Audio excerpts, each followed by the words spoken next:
అంటే ఇంకా రుణాలో ఫస్ట్లో రాగానే ఫస్ట్ థింగ్ ఏంటంటే కరప్షన్ రూట్ అవుట్ చేయాలనేది ఒక ముఖ్య ఉద్దేశంతో పనిచేయడం జరిగింది.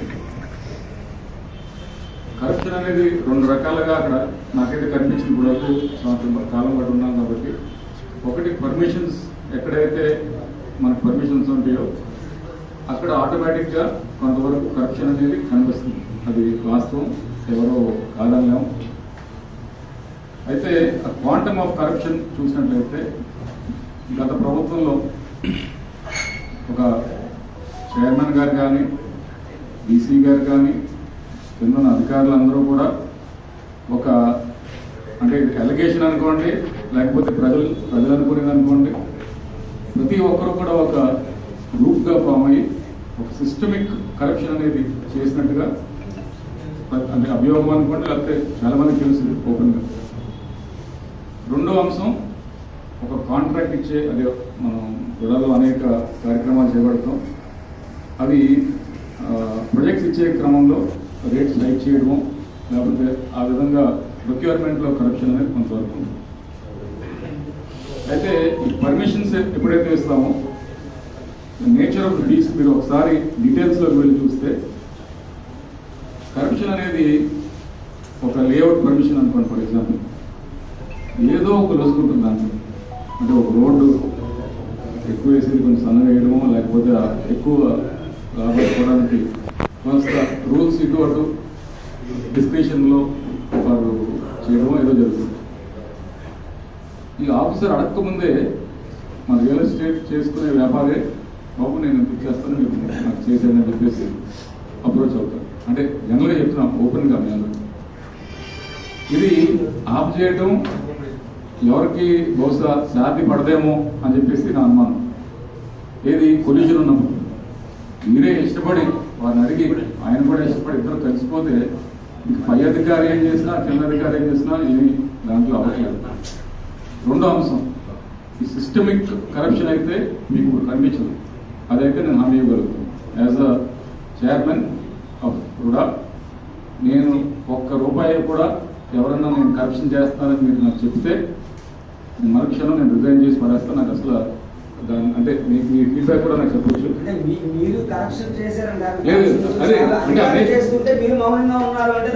లేదు మౌనం అనేది లేదండి.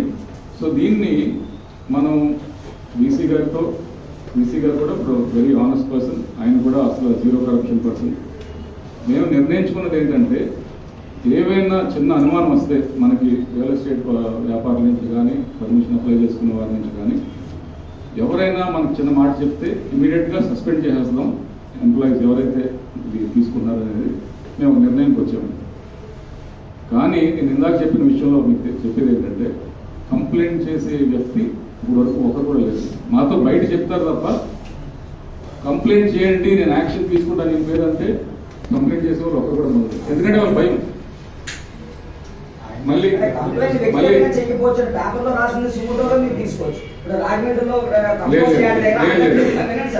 ఒక యాక్షన్ తీసుకునేటప్పుడు అండి we need proper proof.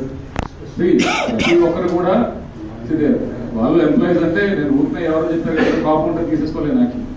So I need proper proof, I need proper అంటే ఇది ఇంప్రూవ్ లాంటిది జగన్ గారి ప్రూవ్ చేయలేదు. అదే ఆ టైప్లో ఉంటుందండి ఇదంతా. So we need proper proof before taking action on somebody.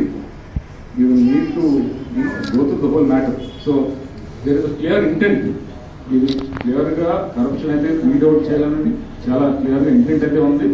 దీనికి ప్రభుత్వ పరంగా చాలా సిస్టమిక్ అప్రోచ్ కూడా తీసుకుంటా ఉంటుంది. దీంట్లో ఇప్పుడు ఒక ఫైల్ మీరు అడిగిన చెప్పడం ఒక ఫైలు 15 రోజుల్లో ఒక ఫైల్ మనకి ఇచ్చిన రోజు నుంచి 15 రోజుల్లో పర్మిషన్ అయితే ఇచ్చేయాలి అని ఒక రూల్ అయితే వస్తుంది. అంటే కొత్తగా తీసుకొచ్చింది. ఒక ఫైలు ఒక డెస్క్ మీద 2 రోజుల కన్నా ఎక్కువ ఉండకూడదు అని చెప్పేసి ఒక రూల్ ఉంది. అంతేకాదు ఒక రోజు 2 రోజులు అయిన తర్వాత ఊరికనే వాళ్ళు మళ్ళీ ఈ షార్ట్ ఫాల్స్ పెట్టడానికి ఉంటుందండి. ఒక్కసారి షార్ట్ ఫాల్స్ కూడా ఎక్కువ వస్తే అవి ఎందుకు వస్తాయని చెప్పి వాళ్ళ మీద కూడా ఎంక్వైరీ ఉంటుంది. ఎందుకు మీరు ఇన్నిసార్లు షార్ట్ ఫాల్స్ పెట్టారు? షార్ట్ ఫాల్ పెట్టడం కూడా మీరు ఒకటి అయిన తర్వాత ఇంకోటి పెట్టి ఇంకోటి అయిన తర్వాత ఇంకోటి పెట్టడం కాదు. ఏం షార్ట్ ఫాల్స్ ఉన్నాయో ప్రతిదీ ముందే ఒకసారి పెట్టాలి. ఇటువంటి సిస్టమిక్ చేంజెస్ తీసుకొచ్చి కరప్షన్ వీడౌట్ చేసే ప్రక్రియ అయితే నేను చేపట్టాను. మీరు ఎంతకన్నా నా దృష్టికి ఫిర్యాదు రాలేదని మొన్న ఒక పేపర్లో ఒక కథనం పబ్లిష్ చేస్తే అది ప్రిన్సిపల్ సెక్రటరీ వాళ్ళు వెళ్ళి ఆయన మీద ఎంక్వైరీ పెట్టారు. 100 feet road master plan total ఆగిపోవడానికి కూడా వృధా అవుతారు అని ఆయన మీద యాక్షన్ కి మన ప్రీమియర్ కమిటీ వచ్చి ఒక విచారణ కూడా చేసింది. అదే మీకు దృష్టికి వచ్చింది. మరి అది ఏమి లేకపోతే వాళ్ళు విచారణ చేయరు కదండి. అంటే మాకు చేయాలి అని కాకుండా అంటే అన్ని రకాల ఆస్పెక్ట్స్ చూడాలండి. సో దీంట్లో అంటే నేను చెప్పకూడదు కానీ రకరకాల ఫ్యాక్టర్స్ ఉంటాయి దాంట్లో. సో ఒకరి మీద కోపంతో ఒకరు చేయొచ్చు. సో లేకపోతే ఇంటర్నల్ పాలిటిక్స్ లో డిపార్ట్మెంట్స్ లో చేసుకోవచ్చు. సో మరి ఎంక్వైరీ ఏమైందంటారు చివరికి? కోల్డ్ స్టోరేజ్ లోకి ఎందుకు వెళ్ళిపోయింది? కోల్డ్ స్టోరేజ్ లేకపోతే వాళ్ళు విచారణ రారు కదా. ఒకవేళ కంప్లీట్ లోనే డెప్త్ లేదండి.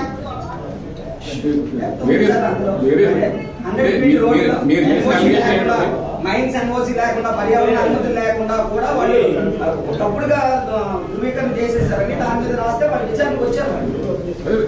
ఈచ్ ఎవ్రీ ఆస్పెక్ట్ తప్పకుండా అంటే మీరు అనేది ఇంకా వైడర్ యాంగిల్ వేర్ మీరు అంటే నాట్ జస్ట్ ఒక పర్మిషన్ తీసుకునే వారు మాత్రం కంప్లైంట్ చేయకుండా వేరే వాళ్ళు సోమోటగా తీసుకుని చేయమంటున్నారు. But how many master plan అయిపోయింది. ఇప్పుడు బ్యాక్గ్రౌండ్ కూడా చెక్ చేస్తారు కదా చేసేటప్పుడు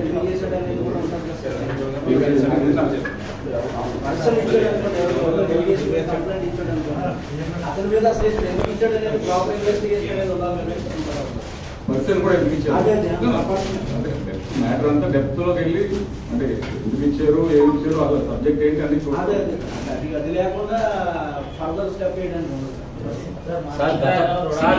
గత పాలకులతో ఇప్పుడు ఇవాళ రుడా మీటింగ్ 7th మీటింగ్ జరిగిందండి. సో దాంట్లో మన రుడాలో దాదాపు 3,200 స్క్వేర్ కిలోమీటర్స్ ఉంది విస్తీర్ణం. అందులో 162 కిలోమీటర్స్ ఏదైతే మన ఆపరేషన్ ఏరియా ఉందో అది ఆల్రెడీ లాక్ మాస్టర్ ప్లాన్ నుంచి యూనివర్సిటీ కూడా గవర్నమెంట్ సబ్మిట్ చేయాలి. సో ఈ 3,200కి మనం టెండర్స్ కాల్ అవుట్ చేసాము. బట్ అన్ఫార్చునేట్లీ ఒకే ఒక కంపెనీ దాన్ని అప్లై చేసింది. బట్ అండ్ ఈ కంపెనీతో మనకి ప్రీవియస్ గా కొంచెం బ్యాడ్ రికార్డు ఉంది. గుడాకి వెళ్ళే చేశారు. ఇప్పటివరకు మన మాస్టర్ ప్లాన్ అప్రూవల్ అవుతుంది దానివల్ల.